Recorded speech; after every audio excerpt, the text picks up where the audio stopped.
আগ্ৰামা মহিলাৰ এই ডাঙৰীয়া আগতে কৈছে কি তেখেতে সুবিধাবাদীৰ মানে দল হৈ বুলি পেলাই তেখেতে প্ৰথমতে কংগ্ৰেছৰ লগত থাকিল, পিছত বিজেপিত আহিল, আকৌ বিজেপি এৰি UDF-ত কংগ্ৰেছত গ'ল, এতিয়া আকৌ আহিব বিচাৰিছে। এই গোটেই মানে পথাৰখন তেখেতে নিজৰ কাৰণে এটা মুকলি পথাৰ যেন পাইছে। কিন্তু ৰাজনীতি কৰা মানুহবিলাকৰ অলপ প্ৰিন্সিপল থাকিব লাগে, এটা ইথিক থাকিব লাগে। আমি তেখেতৰ নিচিনা চিন্তা কৰিব নোৱাৰোঁ। নিশ্চয় বিজেপিও হয়তো তেনেকুৱা চিন্তা নকৰিব, কাৰণ দীৰ্ঘদিন ধৰি বড়ো অসমীয়া বিভিন্ন জাতি জনগোষ্ঠীৰ সমস্যা আশা আকাংক্ষাৰ কথা বুজি পেলাই বিজেপিয়ে ইয়াতে ইলেকশ্যন খেলিছে, আমি ইলেকশ্যন খেলিছোঁ, আমি চৰকাৰ গঠন কৰিছোঁ। আৰু আমাৰ চিন্তাধাৰাবিলাক হাগ্ৰামা মহিলাৰ এই টিমৰ নিচিনা সুবিধাবাদী হ'ব নোৱাৰে। আমাৰ এই অঞ্চলৰ ৰাইজৰ নিৰাপত্তা উন্নয়নৰ কাৰণে আমি চৰকাৰ গঠন কৰিছোঁ। আৰু যোৱা 17 বছৰত চাওক আপোনালোকে কি মানে প্ৰায় 3000 কোটি টকাৰ এটা ঋণ ইয়াত হাগ্ৰামা মহিলাৰ ডাঙৰীয়াৰ চৰকাৰখনে কৰি থৈ গ'ল। স্কুল কলেজৰ অৱস্থা ভাল নহয়, ৰাস্তা ঘাটৰ অৱস্থা ভাল নহয়, নিবনুৱাসকলৰ কাৰণে কোনো সংস্থাপনৰ ব্যৱস্থা নকৰিলে। এটা দুটা চাকৰি ওলালে লাখ লাখ টকা দি পেলাই মানে দুখীয়া মানুহৰ মানে মাটি বিক্ৰী কৰি পেলাই চাকৰি ল'ব লাগে, তেনেকৈ এটা পৰিৱেশ কৰি তুলিছিলে। বহুত অফিচবিলাকত মানে কৰাপশ্যনত ডুব গৈছে, কোনো এটা অফিচত মানে ৰেগুলাৰ মানে অফিচাৰবিলাকে ডিউটি নকৰে, গোটেই বস্তুটো মানে স্থবিৰ হৈ গৈছিলে, থান বান হৈ গৈছিলে। গতিকে তেনেকুৱা ব্যক্তিবিলাক আজি উন্নয়নৰ কথা ক'বলৈ লাজ পাব লাগে। উন্নয়নৰ কাৰণে আপুনি 17 বছৰ সময় পাইছিলে, সেই সময়ত কি কৰি থাকিলে? 17 বছৰত এই এটা ক্ষুদ্ৰ অঞ্চলখন যদি উন্নয়ন কৰি ভাবিলে বহুত উন্নয়ন কৰিব পাৰিলেহেঁতেন। আজি আমি এই 6 মাহত দুটাকৈ ইলেকশ্যন গ'ল, তথাপিতো এতিয়ালৈকে আমি ষ্টাডি কৰিলোঁ, যিখিনি আজি ভাৰত চৰকাৰৰ লগত মই আলোচনা কৰি পালোঁ। আজি আমি এমপ্লয়মেণ্টৰ কাৰণে যথেষ্ট ইয়াতে অনুষ্ঠান প্ৰতিষ্ঠান আমি স্থাপন কৰিবলৈ গৈ আছোঁ।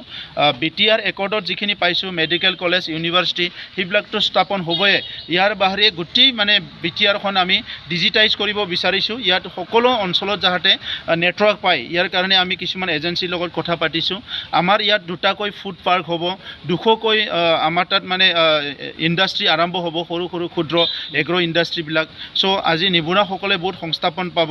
লাইভ ষ্টকত আজি হাঁহ কুকুৰা পালন কৰা ইয়াৰ ক্ষেত্ৰত। আৰু আমি নিজে আমাৰ যুৱকসকলৰ কাৰণে প্ৰায় ইয়াতে 25টা ট্ৰেইনিং চেণ্টাৰ স্থাপন কৰিব বিচাৰিছোঁ, যি ট্ৰেইনিং চেণ্টাৰত অকল ডিফেন্স নহয়, বিভিন্ন ট্ৰেইনিং আমাৰ ল'ৰা ছোৱালী ল'ব পাৰিব।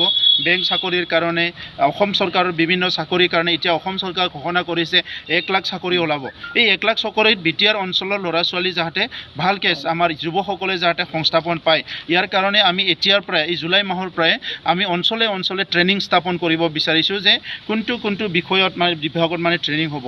যিবিলাক পুলিচত মানে যাব, কমাণ্ডোত যাব, শিক্ষকসকলৰ কাৰণে এডভান্স ট্ৰেইনিং, সকলোৰ কাৰণে আমি ট্ৰেইনিং দিয়াৰ ব্যৱস্থা কৰিব বিচাৰিছোঁ।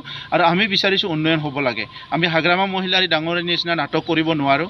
আৰু এতিয়া মই ভাবোঁ যে অসমৰ মুখ্যমন্ত্ৰী ডাঙৰীয়াৰো ইমান সময় নাই যে কোনোবা দলত আহে যায় সেইটো খবৰ ল'বলৈ, কাৰণ তেখেতে অসমখন ভাৰতবৰ্ষৰ ভিতৰত এটা উন্নত ৰাজ্য হিচাপে গঢ় দিয়াৰ কাৰণে আজি 24 ঘণ্টা কাম কৰি আছে। এটা সময়ত আমি শুনিছিলোঁ জাপানত মানুহবিলাকে 18 ঘণ্টা কাম কৰে, এতিয়া মুখ্যমন্ত্ৰী ডাঙৰীয়াই 24 ঘণ্টা নিজৰ অফিচ খোলা ৰাখিছে। আৰু ৰাজনৈতিক পথাৰখনতো এটা কৰ্ম সংস্কৃতি আনিব বিচাৰিছে। আৰু বিউৰ'ক্ৰেটিক যিটো আছে আমাৰ অফিচাৰসকলৰ মানে যিটো অকৰ্মান্যতা, সেইটো গুচাবৰ কাৰণেও তেখেতে বহুত কাম কৰিব ওলাইছে। গতিকে এনেকুৱা সময়ত কোনোবা দলত আহে যায় সেইটো আমাৰ কাৰণে মেটাৰ নহয়, আমি সেইটো চিন্তাও নকৰোঁ। এতিয়া আমাৰ কথা হৈছে আমি ৰাইজৰ উন্নয়নৰ কাম কৰিব লাগে।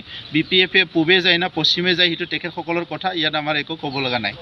NIA আহিছে, বিশেষকৈ বেআইনী অস্ত্ৰ যিটো প্ৰচলন চলি আছে, ইয়াৰ কাৰণে ভাৰত চৰকাৰ, অসম চৰকাৰে NIA-ক ইয়াত দায়িত্ব দিছে। কাৰণ যোৱা 30-40টা বছৰ ধৰি এই অঞ্চলত এটা সংগ্ৰাম হৈ আছিলে, আৰু 3টাকৈ চুক্তি হৈ গ'ল। চুক্তি হোৱাৰ পিছতো এজন দুজন মানুহবিলাকে ইলিগেল মানে বন্দুক ৰাখি থৈ পেলাই সমাজত এটা ভীতি প্ৰদৰ্শন কৰে, আৰু এইটো এটা ইণ্টাৰনেল ছিকিউৰিটি থ্ৰেট এটা আহি যায়।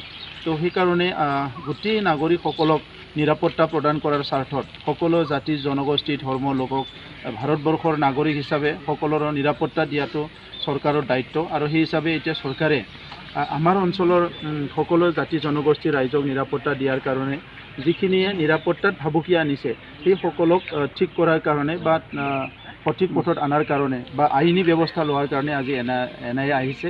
আমি মষ্ট ৱেলকাম কৰিছোঁ। আৰু এতিয়া এই সময়ত মই স্পষ্ট ভাষাৰে ক'ব বিচাৰোঁ, এতিয়া কোনোবা যদি ইলিগেল বন্দুক আৰু আজি ৰাখি থ'বলৈ বিচাৰিছে সেইটো কোনো কাৰণত স্পেয়াৰ কৰা নহ'ব তেখেতসকলে সেই বন্দুকটো চৰকাৰৰ তাত জমা দিব লাগে আৰু মই NIAৰ পৰা আদি কৰি CBI যিমান এজেঞ্চি আছে সকলোকো আহ্বান কৰিছোঁ যিসকলে ইয়াত কাম কৰি আছে বেআইনী অস্ত্ৰধাৰীসকলক যাতে কোনো কাৰণত স্পেয়াৰ নকৰে তেখেতসকলক দেশৰ আইনৰ হিচাপে যিখিনি শাস্তি দিব লাগে এই শাস্তিটো যাতে দিয়ে ইয়াৰ কাৰণে মই আমাৰ যিখিনি এজেঞ্চি আহিছে মই আহ্বান কৰিছোঁ কাৰণ কোনো কাৰণতে আমাৰ নৱপ্ৰজন্মক আহি থকা প্ৰজন্মক আমি ভাবুকিত ৰাখিব নিবিচাৰোঁ বিশ্বখন বহুত আগুৱাই গ'ল আমাৰ অঞ্চলো আগুৱাই যাব লাগিব এনেকুৱা সময়ত যদি বন্দুক বাৰুদৰ লগত সদায় খেলা কৰিব বিচাৰে এইটো আমাৰ কাৰণে এটা ধ্বংসাত্মক এটা পৰিস্থিতি হ'ব সেইকাৰণে যিকোনো পৰিস্থিতিত ইয়াৰ ওপৰত একশ্যন ল'ব লাগে সেইটো আমি আহ্বান কৰোঁ ইতিমধ্যে